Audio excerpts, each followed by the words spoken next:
sa atin pong meditation for this afternoon. As we observe the Lord's Supper, ay pinili ko pong pag-aralan natin ang Romans 5. Romans chapter 5, ay kung maalala nyo, ito din yung tinuro ko last time nung ako ang nagturo nung nakaraang linggo nung Lord's Supper din. At balikan po natin itong Romans chapter 5. But let me read sa beginning verse 1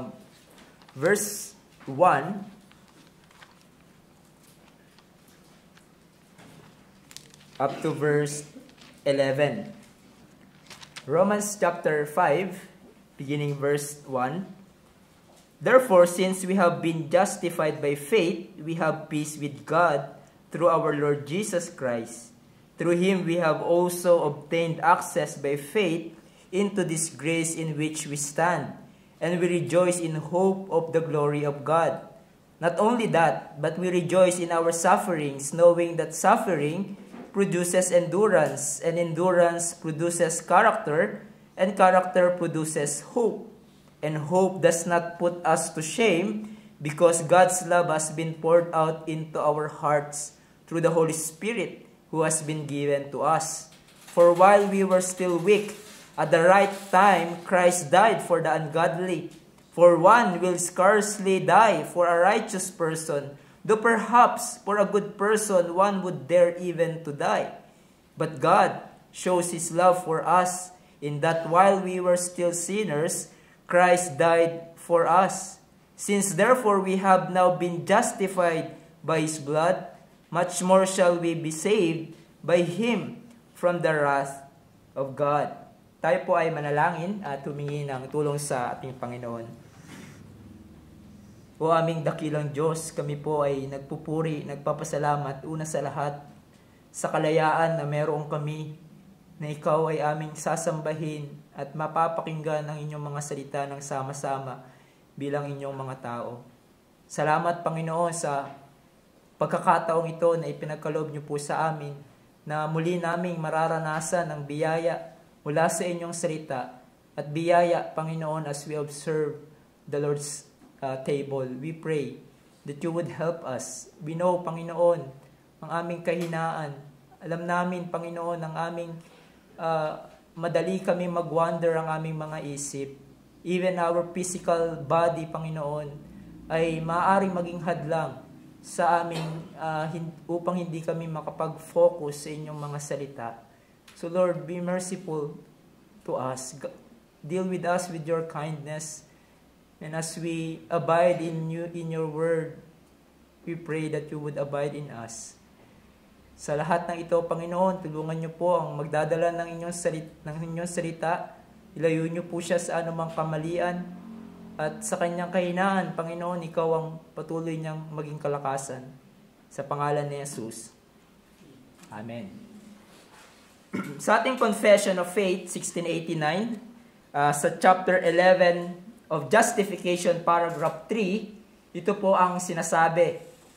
Christ, by His obedience and death, did fully discharge the debt of all those that are justified, and did, by the sacrifice of Himself in the blood of His cross, undergoing in their stead the penalty due unto them, make a proper, real, and full satisfaction to God's justice in their behalf. Yet, in much as He was given by the Father for them, and His obedience and satisfaction accepted in their stead, and both not for anything in them, their justification is only of free grace, that both the exact justice and rich grace of God might be glorified in the justification of sinners. Now, ang ating pagpapawalang sala ay biyaya ng Diyos sa atin bilang mga kasalanan. Hindi natin ito pinagpaguran, hindi ito dahil merong nakita ang Diyos sa ating kalugod-lugod, kaya nag-udyok sa Diyos na ipawalang sala tayo. No. Kaloob ito ng Diyos sa atin. Biyaya ito sa atin ng Diyos. Kung saan tayo ay Kanyang pinatawad sa lahat ng ating pagkakasala, at tinitignan na tayo ngayon ng Diyos bilang matuwid sa Kanyang harapan. At ang nangyari ang lahat ng ito dahil sa work ni Jesus on our behalf. Ang kanyang katuwiran ay nakamtan natin. Kaya tayo na mananampalataya sa kanya ay nalinis at naging matuwid sa harap ng Diyos. Ito ay napakadakilang pagpapala na taglay-taglay ng mga mananampalataya. Ito ang katotohanan na ini-establish ni Pablo sa previous chapter bago yung chapter 5. At ito ang tinuturo ng salitang therefore na makikita natin sa verse 1 ng chapter 5. Kung saan sinabi doon, therefore, since we have been justified by faith. Yung salitang therefore links us to the foundation that's been laid in chapter 3 and 4, kung saan Paul articulates in chapter 3 and chapter 4 na yung kaligtasan ay kaloob ng Diyos kay Kristo Jesus. It is unearned and undeserved and appropriated by faith alone. Kung kinokombat dito ni Pablo sa chapters na ito, yung paniniwala ng Hudyo at ng marami, kahit sa ating panahon na ang kaligtasan daw ay sa pamamagitan ng pagsunod mo sa kautusan o sa iyong mabubuting gawa. Ngunit pinagdiinan ni Pablo na walang mapapawalang sala, kundi sa pamamagitan ng pagtitiwala, tangi lamang kay Jesus. Then in chapter 5, Paul will show to us something glorious that should cause us as a believers to rejoice and glory in God. Dahil in this passage ay iniisa-isa ni Pablo ang mga pagpapala na natanggap ng mga taong napawalang sala ng Diyos o yung mga justified sinners. At nakita natin nung nakaraang buwan ang ilan sa mga ito. Ito ay ang peace with God, access to God, and hope of the glory of God, which refers to our future glory with Christ. At sa ating pagpapatuloy ng pag-aaral dito, at dahil na din sa gagawin nating pag-observe ng Lord's Supper, I want us to consider again, ano ba yung dakilang pagpapala na natanggap natin bilang mga justified sinners? And there are 3 more that Paul adds in verses 3 and 9. And this will be our headings. First of all, spiritual maturity from God. Secondly, love from God. And lastly, deliverance from God's wrath. So first of all, spiritual maturity. Sinabi sa verse 3 to 4, not only that, but we rejoice in our sufferings, knowing that suffering produces endurance, and endurance produces character, and character produces hope, and hope does not put us to shame, because God's love has been poured out into our hearts through the Holy Spirit who has been given to us.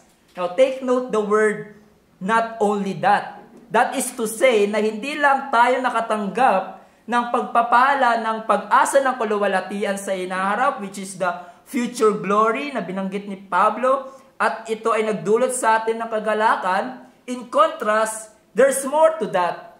And that is, tayo ay nagagalak sa ating sufferings. Now, madaling magalak kung alam natin na makakatanggap tayo ng something glorious. But Christian rejoicing ay hindi lamang limitado sa something glorious that will happen to us. But it also includes that which is not glorious o yung hindi kaaya-aya, and that is sufferings or tribulations.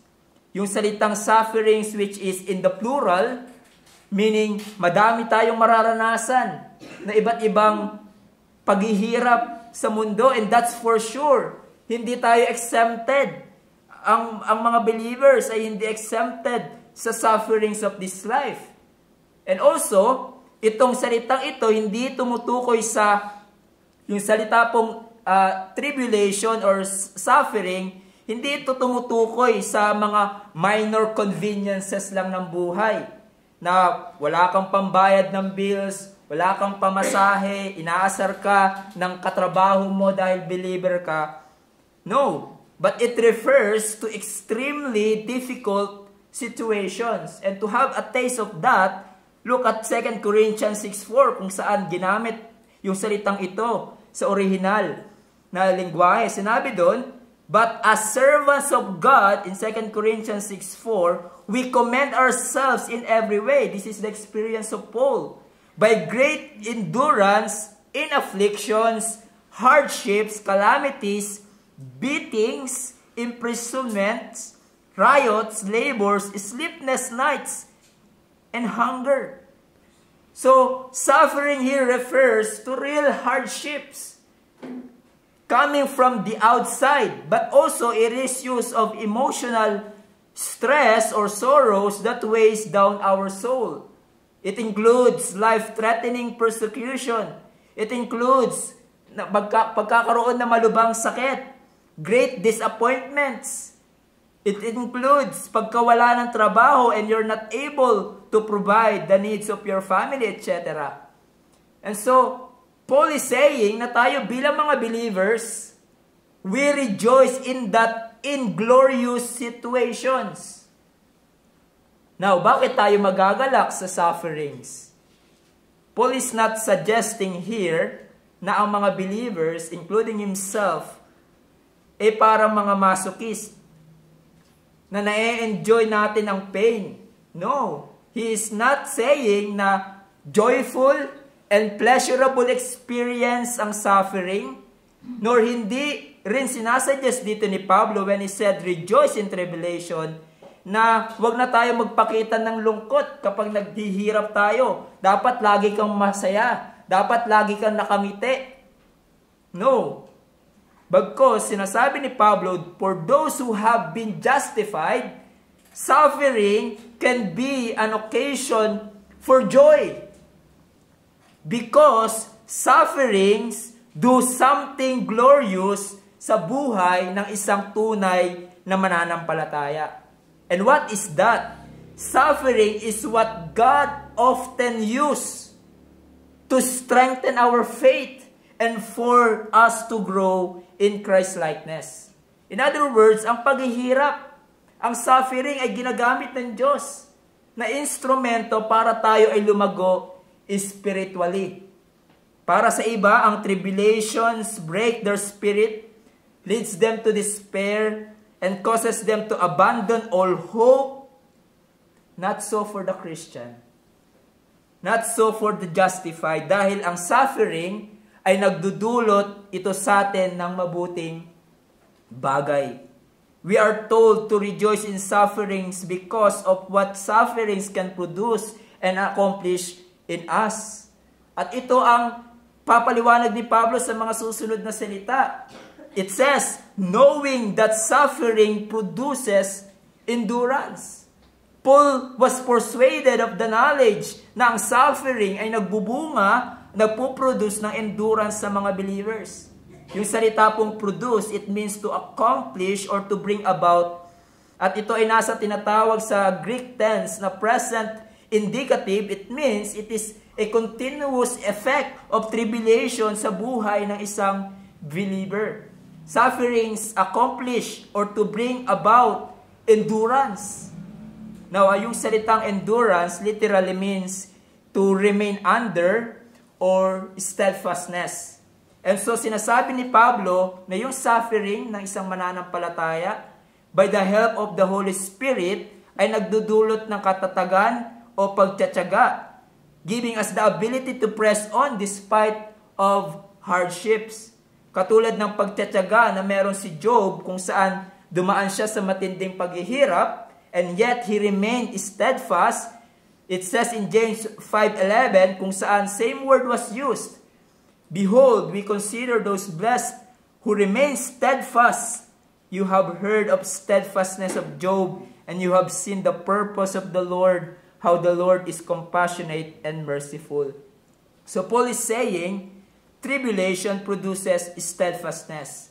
A kind of steadfastness ng katulad ng kay Job, that though he was under severe hardship, he remained steadfast and was able to say, even though he slay me, yet I will trust him. Ang isang believer sa tulong ng Diyos ay tumatatag sa gitna ng matinding hardships. One writer says, tribulation puts muscle on our soul. Tribulation makes it possible for the people of God to persevere rather than to give up. Yan ang kaibahan natin sa mga hindi mananampalataya at sa mga nagpapanggap lang na mananampalataya. Kapag sila ay dumaan sa matinding suffering, ang effect nito para sa kanila ay magreklamo, maghanap ng masisisi, questionin ng Diyos ng may galit sa kanilang puso, o dili kaya iwan nila ang sinasabi nilang pananampalataya kay Jesus.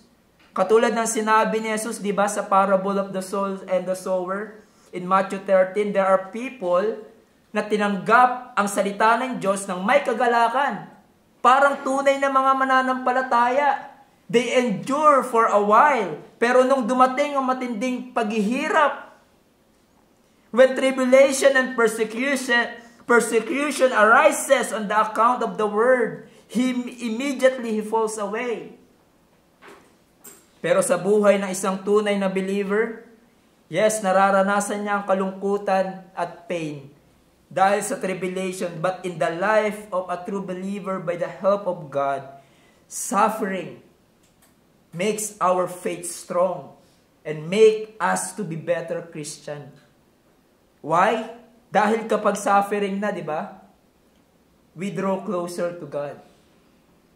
Even our prayers multiply. Kapag comfortable ang buhay natin, di ba, wala tayong masyadong problema, minsan nakakalimutan natin magdepende sa Diyos. Dahil meron tayo ng lahat ng bagay na kailangan natin, o dili kaya nakakalimutan natin magdepende sa Diyos sa daan ng panalangin kapag maalwan ng buhay. But when hardship arises in our life, naggigising tayo sa ating duty sa Panginoon. Minsan ay na-expose kung ano talaga ang laman ng puso natin. Ano ang ating pinapahalagahan sa buhay na ito, at nasusubok din ang pagmamahal natin sa Diyos. Nakikita natin ang ating pagkukulang at kahinaan, kaya't lumalapit tayo sa Diyos ng may maigting na pagsisisi at pagtitiwala. In our suffering, we grow in our dependence on God, and our love for Him is tested. Sinabi ni Martin Lloyd-Jones, sabi niya, tribulations also work in this way, that they not only bring out God's love to me, but at the same time, test my love to God and prove it. Napapatunayan yung pagmamahal natin sa Diyos sa gitna ng paghihirap. Lumilitaw kung talagang mahal natin ang Diyos. Dahil madaling sabihin, di ba, na mahal natin ang Diyos kung maalwan ang buhay. Madaling sabihin yan. But when testing comes, doon talaga lumilitaw kung tunay yung pinapahayag nating pagmamahal sa Diyos. But then sinabi ni Pablo, perseverance ang pinoproduce ng suffering, and that leads to endurance, produces character or proven character. This word ay tumutukoy to approval that comes from testing or approval as a result of proving. Kaya nga, some commentaries say na itong salitang ito, proven character, dokime, ay salitang ginagamit sa panahon nila Pablo na tumutukoy sa pag-test ng precious metals katulad ng silver or gold para lumitaw yung pagiging genuine nito. So usually, sa pamamagitan ng apoy, kasi sa ating panahon ngayon, meron ng mga high-tech device na para matukoy kung peki ba yung ginto o diamond, pero sa kanilang panahon, sinasalang sa apoy at lumilitaw yung character, yung quality ng ginto. And so katulad ng apoy na sumusubok sa ginto, at naglilinis ng mga impurities nito at lumilitaw ang magandang quality ng ginto. And so sa pamamagitan ng pag-persevere sa suffering, pagdaan sa hardships, lumilitaw ang katangian ng isang believer, and our life becomes purer and our faith becomes stronger. nabibuilt yung Christian character natin sa gitna ng pagsusubok. Tumatatag tayo kapag nasasalang tayo sa matinding pagsusubok. One writer says, as when precious metals are passed through fire to remove baser metals, so a greater Christ-likeness may emerge from the refinement of sufferings. A greater Christ-likeness may emerge from the refinement of sufferings. So katulad ng sinasabi ko, suffering exposes what's really in our heart, and also it trains us, it develops in us a Christ-like characters, katulad ng patience at patuloy na pagdedepende sa Diyos, which we don't learn kapag easy-easy lang ang buhay natin. An easy life does nothing to produce character. Character, as one writer says, is forged in the crucible of pain. Then sinabi ni Paul, character produces hope. At dito ay binanggit niyang muli ang pag-asa na meron ng mga mananampalataya, yung ating pag-asa ng kaluwalhatian o the future glory. So Paul is saying, imbis na ang sufferings ay nagpapahina ng pag-asa natin sa gawa ng Diyos at kaluwalhatiang darating, instead, suffering is where our hope grows. Dahil sa tribulation, nahayag kung tunay tayong mga anak ng Diyos, and therefore, we will inherit the glory, that we will share the glory of Christ when He returns again. Just like what Paul said in Romans 8:17, the Spirit Himself bears witness with our spirit that we are children of God, and if children, then heirs, and heirs of God, fellow heirs with Christ, provided we suffer with Him in order that we may also glorified with Him. So mas tumitibay yung kasiguruduhan natin ng kaluwalhatian dahil sa suffering lumilitaw na ang faith na meron tayo ay tunay, that we are genuine believers. Isama mo pa dito yung nararanasan mong biyaya at katapatan ng Diyos during sa iyong suffering, na nagpapatibay ito ng ating pag-asa. For we see that God is at work in our lives, that He who began a good work will complete it. And so suffering strengthens our hope, for we understand that the God who sustains us in our tribulations will be also able to bring us safe in glory. Leon Morris said, the Christian who has been tested has proved God's faithfulness and will surely hope the more confidently. So moreover, ano yung result of that hope? Paul said, hope does not put us to shame.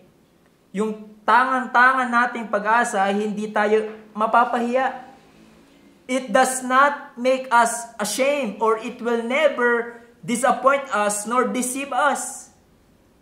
Isa sa mga suliranin ng buhay ay ang makatanggap ng disappointments.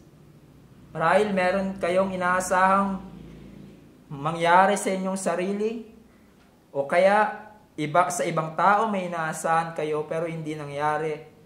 And you are disappointed. Or marahil meron kang planong nagawa, but hindi ito nag-work, and you are disappointed. Well, the reality is that, kung nakatuon ang ating tiwala natin sa tao, sa mga bagay sa mundong ito, it will disappoint us. Even people na malapit sa atin ay maaari tayong ma-disappoint. If you put your trust in anything else but Christ, you are destined for disappointment. But when you put your hope in God and what He has done and what we will do, we will never be disappointed and embarrassed. For the believers, yung pag-asa na meron tayo of the glory of God and the ultimate victory of the church in glory will never let us down. Will never put us to shame. Now, paano tayo makakasiguro na yung pag-asa na meron tayo will not disappoint us? Sinabi ni Paul, the reason, because God's love has been poured out into our hearts through the Holy Spirit who was given to us.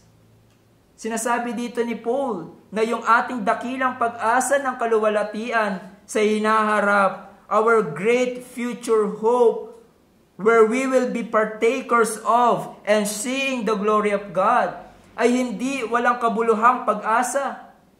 Dahil nararanasan na natin at patuloy na nararanasan ang pag-ibig ng Diyos.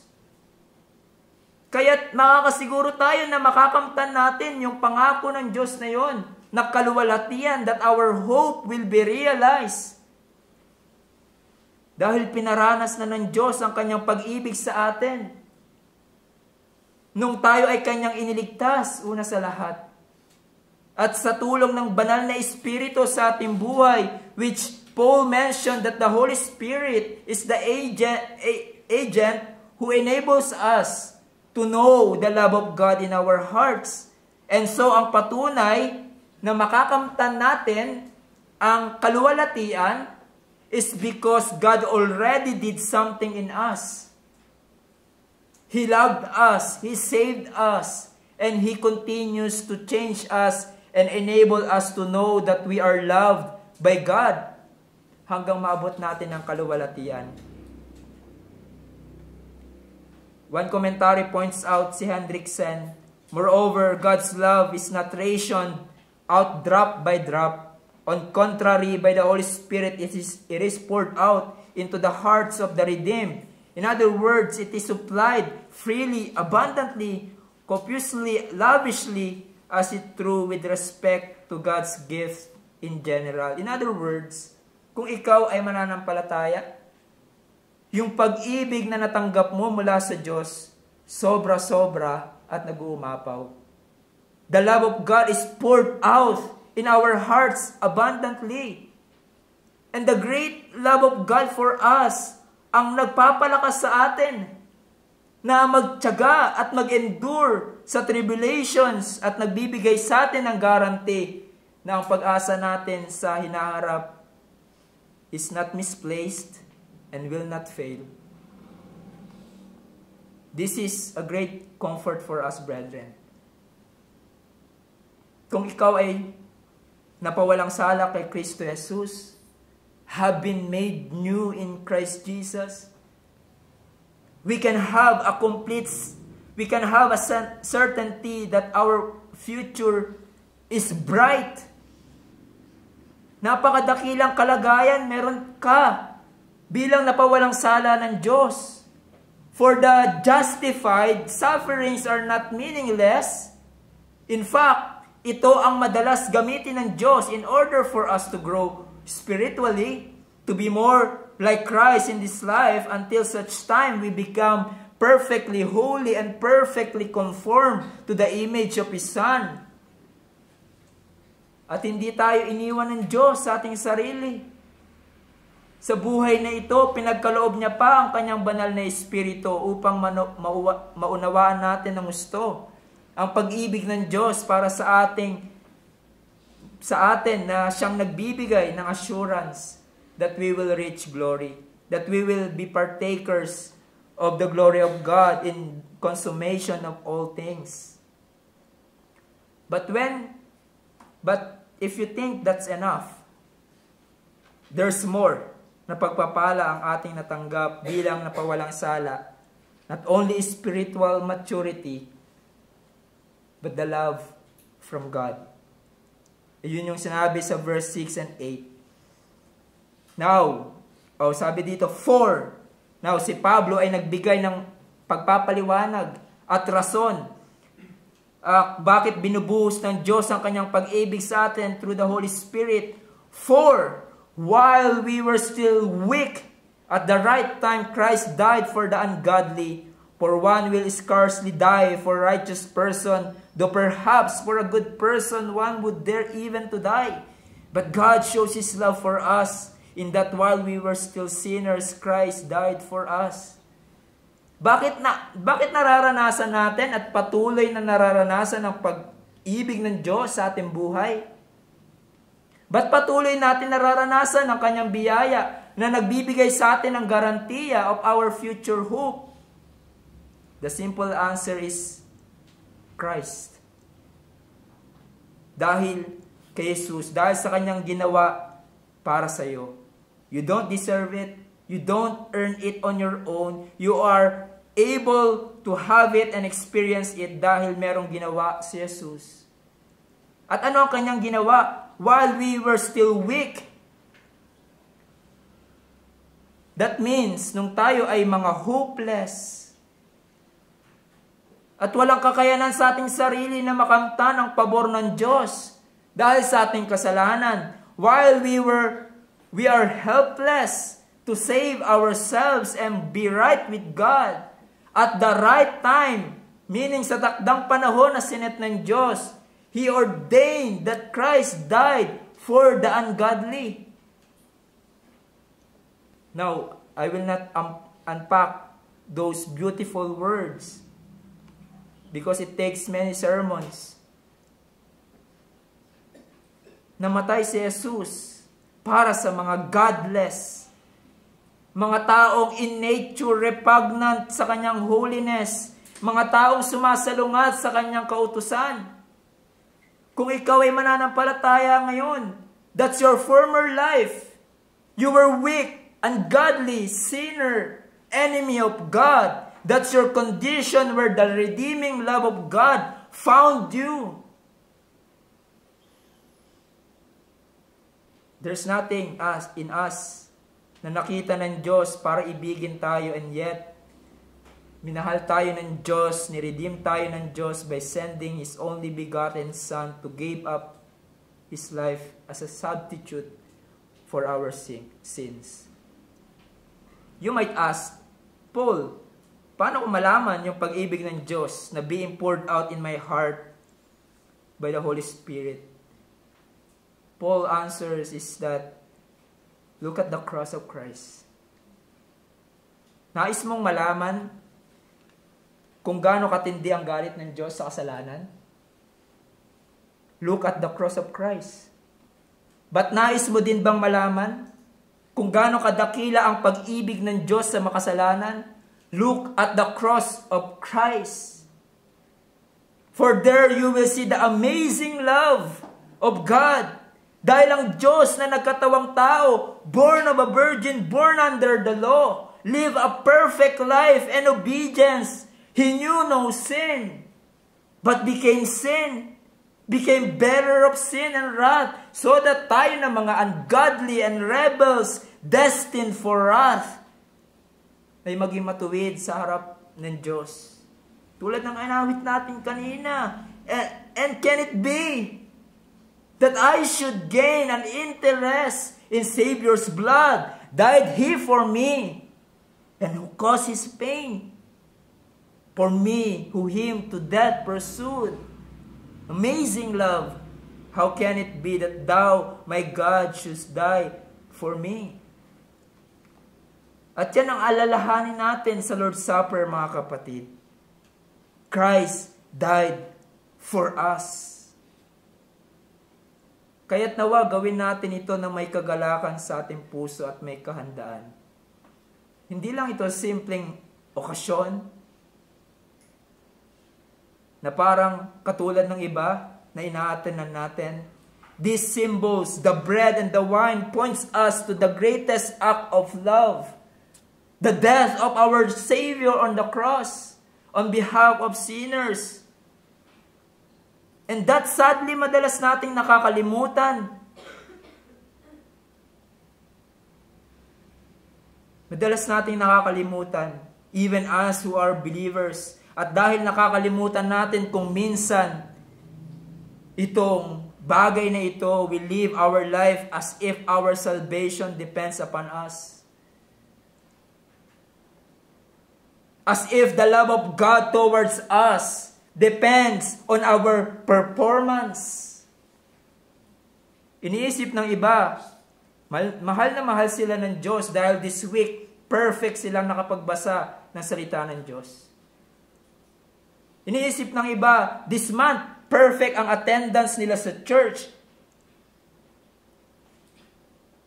Well, hindi ko sinasabi na masama ang mga bagay na yan. Iyan ay mabuti na dapat nating gawin.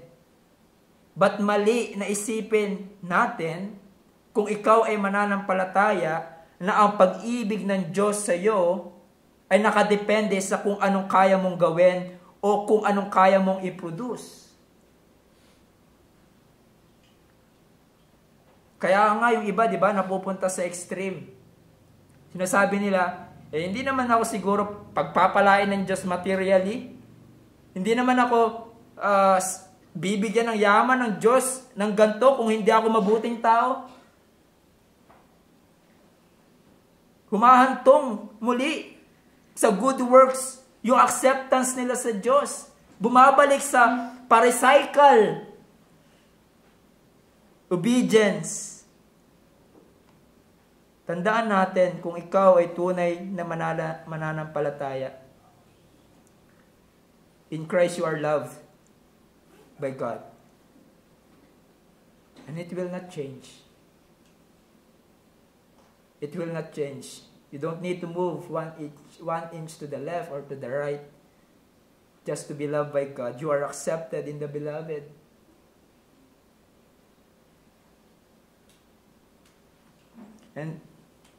But a warning for us, don't go far.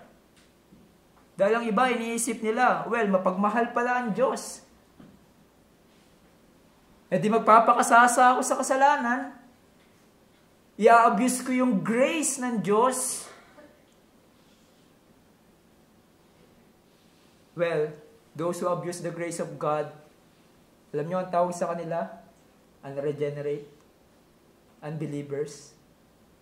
But I believe, for those who are truly born again, the more they see the vastness of the love of God, the more they will hate. The more they will hate the sins that caused Christ to die.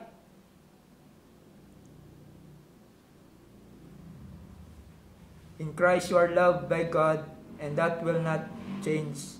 And so kung naunawa natin yan, ano ang marapat na takbo ng ating buhay? Ano ang motivation natin para gawin ang mga bagay na kalugod-lugod sa Diyos? The love of God towards us.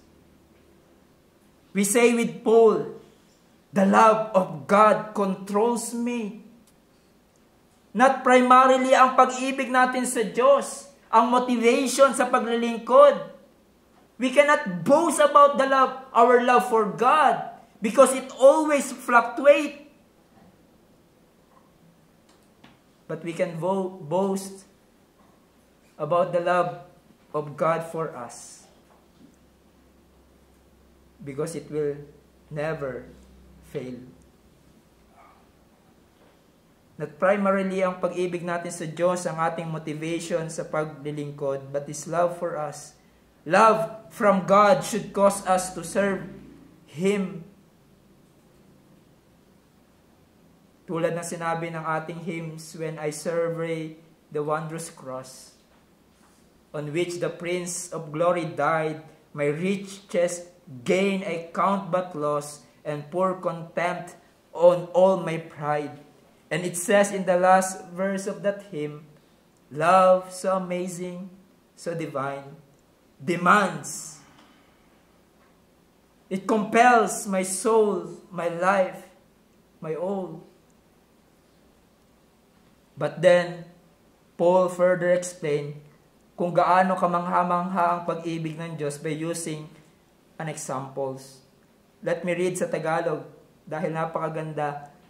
Sapagkat bihirang mangyari na ang isang tao'y mamatay alang-alang sa isang taong matuwid. Bagamat alang-alang sa isang mabuting tao, marahil ay may mangangahas mamatay, subalit pinatunayan ng Diyos ang kanyang pag-ibig sa atin nang noong tayo'y makasalanan pa, si Kristo ay namatay para sa atin. Yung salitang ginamit, bihira or scarcely, it means very difficult.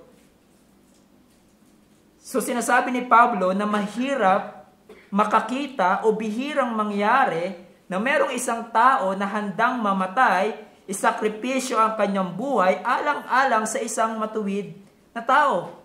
Now, yung matuwid na tao dito, tumutukoy not necessarily sa mananampalataya, but isang tao merong strong regard sa justisya, a just man, a man marked with integrity and good conduct. So, sinasabi ni Paul, mahirap makakita ng ganyan na isang tao. Aalay niya ang kanyang buhay kahit na yung tao na pag-aalayan niya ng kanyang buhay ay isang matuwid. Mahirap. Bakit? Yung tao typically mahal nila ang sarili nila kesa sa buhay ng iba. Diba? Tatanungin ko kayo, handa ba kayong mamatay sa asawa nyo? Sa kaibigan nyo? O tatanungin ko ang church, handa ba kayong mamatay para sa akin?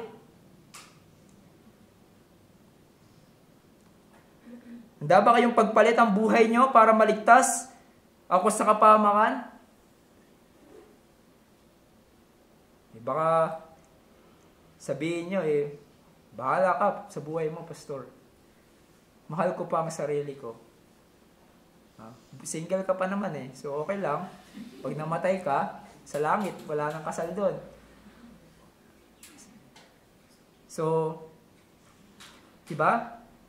Parang yung kwento na narinig ko, sabi niya, yung mag-asawa, sabi niya sa asawa niyang lalaki, sabi niya sa asawa niyang babae, lagi niya sinasabi, handa akong mamatay para sa iyo. Every day, sinasabi niya yon. Sinabi ng asawang babae, alam ko naman, handa kang mamatay. Pwede bang hugasan mo muna yung plato natin? Hugasan mo muna ligpitin mo muna yung kama natin, ang gulo. Selfish minsan yung iba, madali nilang sabihin, handa akong mamatay para sa iyo. Pero kapag actual na, walang nangyayari. Sinasabi ni Pablo, bihira yung ganyan. Very difficult to find one. Then sinabi niya pa, bagamat alang-alang sa isang mabuting tao, marahil ay may mangangahas mamatay. So possible na merong isang tao handang mamatay sa isang mabuting tao. Marahil ang isang anak ay handang mamatay sa kanyang magulang dahil naging mabuting magulang siya, naging kind and generous parent siya. That's possible, but the possibility ay sobrang baba. Usually, sasabihin ng magulang, di ba, hindi, ako na lang ang mamamatay. Wag lang mapahamak ang aking mahal sa buhay. At napupukaw yung puso natin. Kapag yung magulang, di ba, sinasakripisyo niya ang lahat para sa kanyang minamahal. Lalo pa kung handa siyang ipagpalit ang kanyang buhay para sa kanyang minamahal. But there's greater love than that. Ang pag-ibig ng Diyos. Bakit? Someone would dare to die for the righteous person. But ang Diyos, sino yung minahal niya? Sino yung pinag-alayan niya ng buhay? Not a righteous person. Mga rebelde sa Kanya. At nararapat lang sa parusa sa impyerno magpasawalang hanggan. And yet, Paul said, God shows His love for us. In that while we were still sinners, Christ died for us. It is a greater love than human love. Nothing compare.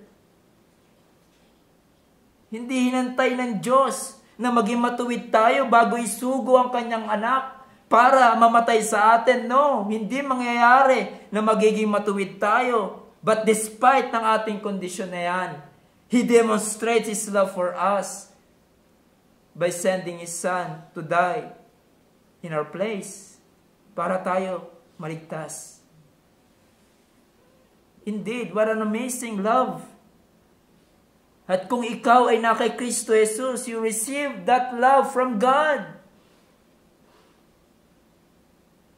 I love how Spurgeon gives application and connects it sa ating future glory. According sa context, sinabi niya, the argument is that, looking back, we see the great love of God to us in the gift of His dear Son for us. When there was nothing good in us, and when we were ungodly, when we had no power to produce anything good, for we were without strength, at such time, even at such time, Christ came on wings of love, and up to the bloody tree He went and laid down His life for our deliverance. And sinabi niya, we therefore feel confident that He will not leave us now, and that He will not keep back anything from us, whatever we may need. He has committed Himself to the work of eternal salvation, and He will not balk of it. He has done too much for us already, even to run back from His purpose. And in our state, if we are in that condition tonight, we may still confidently appeal to Him and rest quite sure that He will bring us up even to the heights of joy and safety. I remember yung Romans 8:32 here. He who did not spare His own Son, but gave Him up for us all, how will He not also with Him graciously give us all things? Kung ganito kadakila ang ginawa ng Diyos kay Kristo Jesus, kung ganito kadakila ang Kanyang pagmamahal, makakasiguro tayo, hindi tayo iiwan ng Diyos. He will not keep back anything ng ating pangangailangan hanggang maabot natin ang kaluwalhatian at makasama natin si Jesus sa langit magpasawalang hanggan. God will not fail those He redeemed through the death of His Son. Sigurado ang ating kaligtasan. Tulad ng sinabi ng hymn, O love that will not let me go. And some of you here na believer, marahil lang iba sa inyo pagod in your journey in Christian life, weary, discouraged, nawawala ang sigla nyo sa paglilingkod. Some of you just need to be reminded how much God loves you. God loves you immutably. Immutably. In Christ Jesus. At ang panalangin ko sa inyo that every day you would comprehend His great love for you. Dahil ito ang mag-encourage sa inyo. Magpe-preserve sa inyo in tribulation and live your life no longer for yourself, but to Him who died for you and was raised. But not only we receive spiritual maturity when we have been justified and the love from God, but lastly and quickly, we receive deliverance from God's wrath. In verse 9, it says, Since, therefore, we have now been justified by His blood, much more shall we be saved by Him from the wrath of God. Let me use an illustration na ginamit na rin ng ilang mga pastor. Imagine, nakatira ka sa isang isla at isang araw nagising ka dahil nakarinig ka ng malakas na ingay at dagundong. At paglabas mo ng iyong bahay, nakita mo ang isang malaking tsunami na abot sa langit at malapit na ito sa iyo. And you know you will die and no one will see you again. But biglang bumuka ang lupa at hinigop lahat ng tsunami upang ni isang hampas ng alon ay hindi tumama sa iyo.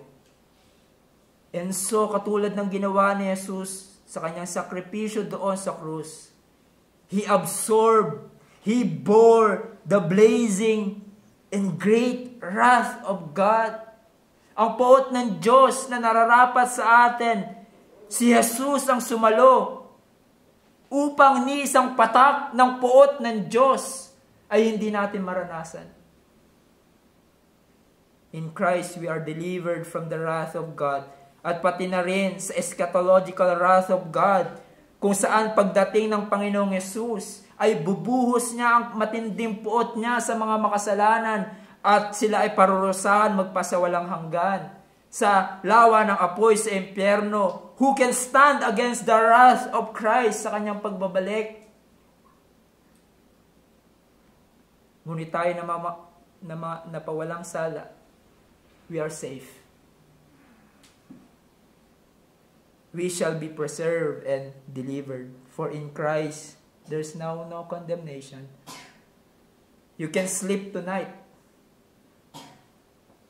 nang may kasiguraduhan and say, God has not destined me for wrath, but to obtain salvation through Jesus Christ. That's 2 Thessalonians 5:9. In conclusion, so nakita mo ba ang dakilang pagpapala na iyong natanggap kay Kristo Jesus? Since you have been justified, you receive spiritual maturity, love from God, and deliverance from God's wrath. No, anong marapat na ating tugon dito? For the justified, every tribulation is an avenue for spiritual growth. Ang ating kalaguang espiritual sa gitna ng paghihirap ay nagtuturo sa atin that God will bring spiritual good from our tribulations. And so kung meron kang pinagdadaanan ngayon, pinapadaan ka ng Diyos sa pagsusubok, remember, galing ito sa kamay ng mabuting Diyos, who works all things for the good of His children. Tulad ng ating nakita na ang suffering can be a spiritual workout for us to produce perseverance, character, and character produces hope. Now, I know, madali tayong makalimot sa gantong pamamaraan ng Diyos. Lalo na't mabigat ang ating sitwasyon. At madalas na unang tugon natin kapag dumating ang tribulation ay kung papaano agad matanggal ito sa ating buhay. Brethren, believe what God says and trust Him. By faith, maaari nating tignan ang paghihirap bilang opportunity as training in which, as it were, our spiritual muscles are developed. And so the challenge for us, by God's grace, embrace the suffering that makes you more spiritually mature. Embrace the hardship that makes you more like Christ. But then the love from God should encourage us to devoted service to Him. Mga kapatid, I believe nothing will so much energize us sa paglilingkod sa Diyos to do our duty as Christian than the contemplation of the love of Christ for us. Nothing can fill our heart with joy and peace in the seasons of bereavement, in the seasons of afflictions, nothing else than the contemplation of the love of Christ for such hell-deserving sinners as we are. I remember yung sinabi ni Spurgeon, the love of Christ is the painkiller that calms you in adversity. When you are tempted to love the world and the things of the world, the desires of the flesh, the desire of the eyes, and the pride of life, contemplate the love of Christ. It will help you to dampen, manlamig ang pagmamahal mo sa sanlibutan. If you are tempted to disobey God and run again to the world, contemplation in the love of Christ will help you to dampen yung pagmamahal sa sanlibutan and what the world is offering to you. kung meron kang panlalamig sa pag-ibig mo sa iyong kapatid sa Panginoon. Naiinis ka sa kanya, naiirita ka sa kanya, and feel mo, he or she does not deserve your love and efforts. Remember, brethren, the love of Christ for you. When your love for your brothers and sisters in Christ is getting cold, inflame it with the love of Christ. Remember, inibig ka ni Jesus kahit hindi ka karapat-dapat sa kanyang pag-ibig. And so love your brethren as Christ has loved you. When you have insecurities, iniisip mo, buti pa si kapatid so and so, ganto siya, meron siyang ganto, ako wala. Mas matalino siya kaysa sa akin, seemingly mas parang binibless siya ng Diyos kaysa sa akin. When you have insecurities like that, contemplate the love of Christ for you. And be content with what you have, since your loving God has directed all things for your good. When you are anxious to what the future holds, or what tomorrow may bring, contemplate the love of Christ for you, for His love will not let you go, and will preserve you. If you want to make progress and be energized and grow in holiness sa kabanalan, go back to the gospel.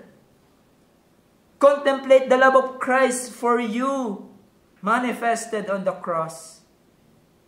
As Sinclair Ferguson said sa kanyang book, Devoted to God, thus the motivation, energy, and drive for holiness are all found in the reality and power of God's grace in Christ.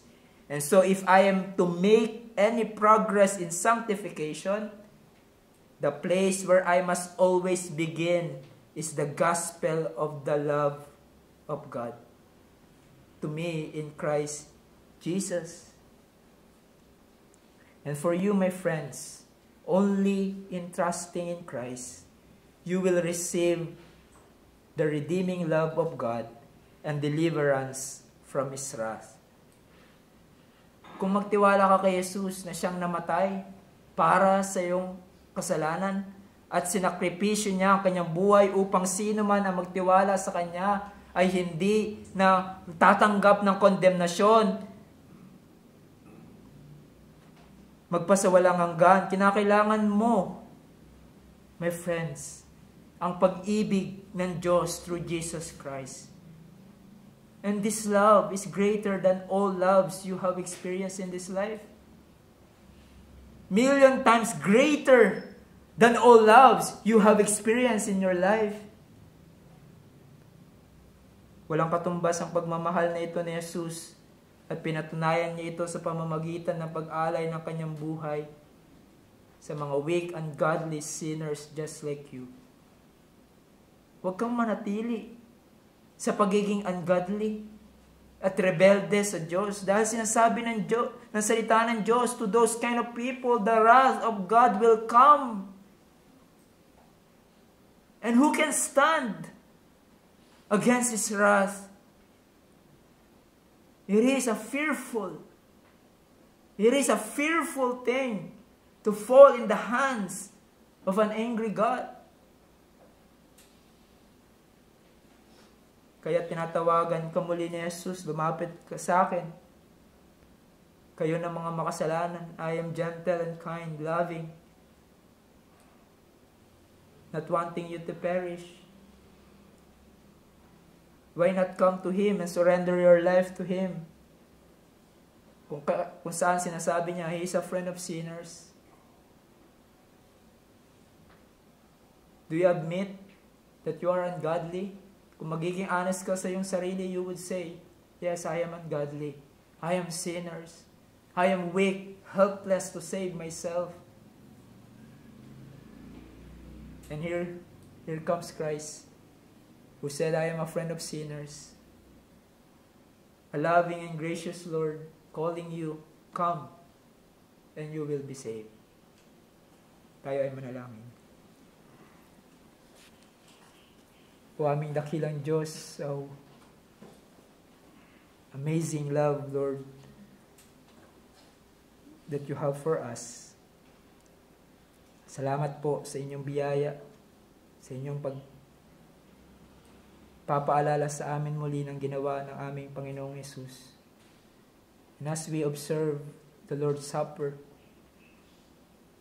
and look at the symbols, Panginoon, we pray that it will indeed be a means of grace to us, na mapaalalahanan kami, Panginoon, ng dakilang pag-ibig ni Jesus sa mga makasalanang katulad namin, at mag-udyok ito sa amin ng paglilingkod, obedience, and even love for your word and love for your Son, our Lord Jesus Christ.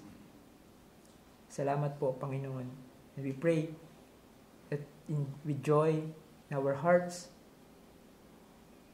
with humbleness, Panginoon, we observe the Lord's Supper with that kind of attitude. Salamat po, Panginoon, sa inyong mga salita in Christ's name.